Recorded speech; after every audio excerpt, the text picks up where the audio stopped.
Up here and run through the card and give you loads of losers, so you'll be delighted to know I can blame somebody else today, but delighted to welcome Martin Chapman from our main sponsors, Star Sports, not only sponsoring horse racing today, but massive sponsors on the Greyhound side, the Greyhound Derby, and delighted to see Martin here, and he's going to run through the card with me, one or two market movers.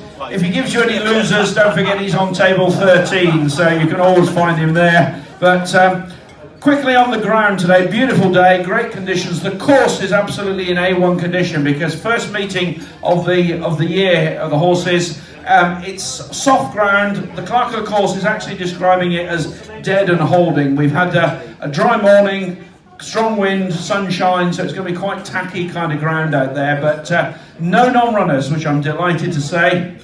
6 races. We start at 140. It's the Star Sports Bet.co.uk. It's the Mayor's National Hunt Novices Hurdle. These are over the smaller obstacles. 7 horses go to post here. I think we're going to find this is very much a 2-horse market. And in fact, I'm going to just knock a couple out here. Numbers 5 and 7, absolutely useless. All right. I think they'll win a race, but it won't be the one in which they start today, I can tell you.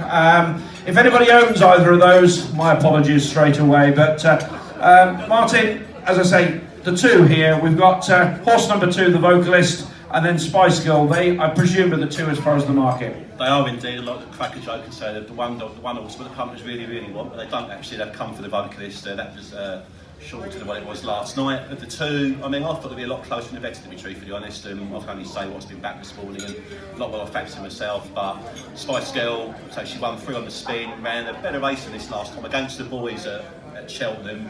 I must admit, I thought it'd be a lot closer than the market suggests this race, but there we go. The punters seem to think the Vocalist will definitely win, and Spice Girl, as Roger says, will probably chase her own.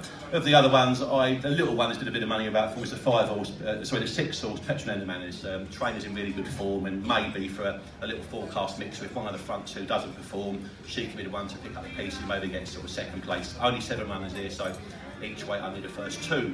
Yeah, I think I'd agree. I think the Vocalist, the money's come for her. Nico de Bonneville, top jockey, Nicky Henderson, horse won well at Huntingdon. The only negative, this is a disaster for the racecourse if this wins. It's the Million in Mind partnership. There'll be about 400 owners here, all expecting a glass of champagne. So, but the Vocalist to win. Spice Girl, as I say, she's a decent horse. She's run well over course and distance, but I think she's going to find it difficult to beat the Vocalist.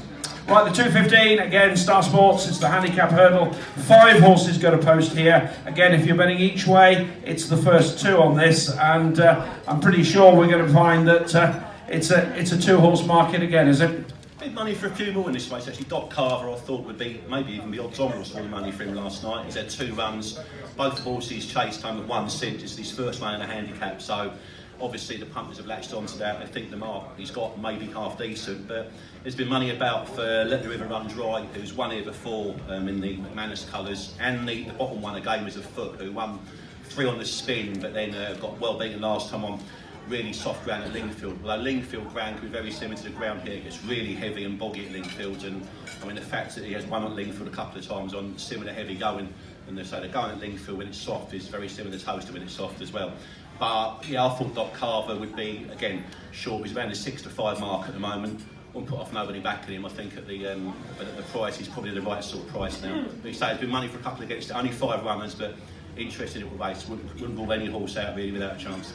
Okay, well, the stable of Henry Oliver, the trainer of Doc Oliver, is in great form here, and he's here into a handicap for the first time. Will handle the ground, and I think if you can get odds against, I think that's a brilliant price for Doc Carver. Right, moving on. Now, we do have a bigger field here, which is great news. The 250, it's the Star Sports Daily Specials. It's the handicap chase, so we're over the bigger obstacles here. We've got 14 horses go to post here, which is great news. This sees the appearance of last year's winner, horse number 3, Magical Man. Going up the handicap again. He's ultra consistent, this horse. He was at Foss last.